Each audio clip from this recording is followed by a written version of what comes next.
Good morning. This is Maxwell Glass, owner of the Glass Law Group, your Long Island traffic and DWI lawyers. Today I wanted to talk about a topic that applies both to DWIs but also applies in the general unrest that we're seeing around the country and certainly around New York State, and that is your constitutional rights under police custody, the main two being the Fifth and Sixth Amendments of the United States Constitution. These two amendments provide individuals who are in police custody and going through the legal process with significant civil protections against self-incrimination and having the right to have an attorney present. We're going to go through each of them and we're going to discuss them briefly. Let's start with the Fifth Amendment. The Fifth Amendment is the constitutional amendment that deals with procedural due process, your right to not self-incriminate, meaning your right to not give information that will be used against you in a prosecution, as well as your right to remain silent. The rights that are provided in the Fifth Amendment are normally known, or more frequently known in public by the general public, as your Miranda rights. Miranda rights arise from a Supreme Court case in the 1960s, Miranda versus Arizona, in which the Supreme Court ruled that a suspect who is in police custody and would be subject to interrogation by the police, that is, questioning by the police regarding an incident, have constitutional rights to remain silent and to speak to an attorney.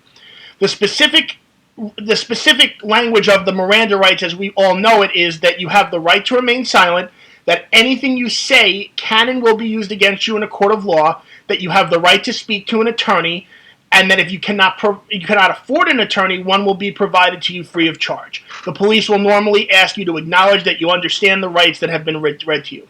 So let's go through each of those. The first being, you have the right to remain silent. The Miranda rights, this is an important distinction, specifically applies not only that you have to be in police custody, but the police have to be actively asking you questions regarding the incident that you've been detained for. So, if they are doing both, if you are in the custody of the police, that means you're not a reasonable or an ordinary person would not feel free to leave. So it doesn't necessarily have to be at a police precinct. It just has to be a situation where an ordinary person would not feel that they are able to leave freely, and the police are then asking you questions. You have the right to remain silent. You do not have to speak to the police. If you do elect to speak to the police, and this will normally be, or it should be at least procedurally, after you have acknowledged the Miranda rights and you're willing to waive them, you will then, anything that you say after you waive those rights can be used by the prosecution against you in a court of law, meaning in the court. So if you tell the police, if you make an admission to the police that I was present at I'll give you an example. I was present at the bank when it was robbed. Even if they can't prove that you did it, they can use the fact that you've told them that you were there, that you were present during, let's say, a bank robbery. That could be used against you as evidence. The next part of the warning is that you have the right to speak to an attorney. If the police are going to ask you questions, you have the right, before they ask you those questions, to speak with an attorney. In addition, if you cannot afford an attorney, if you are unable to afford private counsel, you have the right to have an attorney appointed to you by the court. Normally, the court will screen you at arraignments. If you tell the court that you're unable to afford your own attorney, the court will screen you for legal aid or the public defender of your local jurisdiction. They may ask you to present tax returns, bank statements, ask you about your ownership in private assets.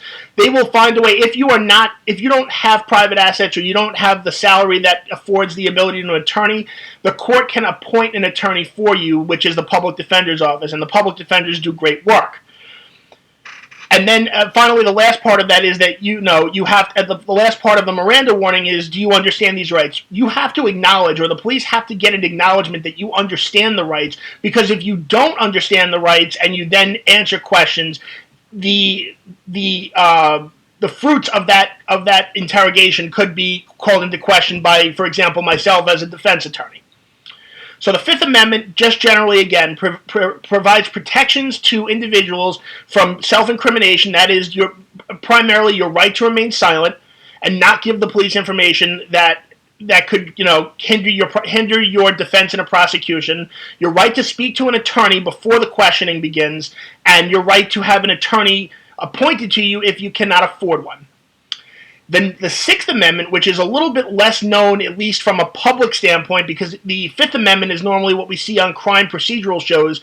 You see the police reading a person the Miranda rights, the right to remain silent, your right to an attorney. We see those regularly on police procedurals. The Sixth Amendment doesn't have a set of rules that is normally read out loud, but it is equally important, especially when you're in police custody, because unlike the Fifth Amendment, where your Miranda rights have to be read to you while you're only if you're being interrogated and not just in custody, if you invoke the Sixth Amendment, meaning you tell the police even before questioning begins that you will not speak to them without your attorney, well, that is exactly what the Sixth Amendment guarantees.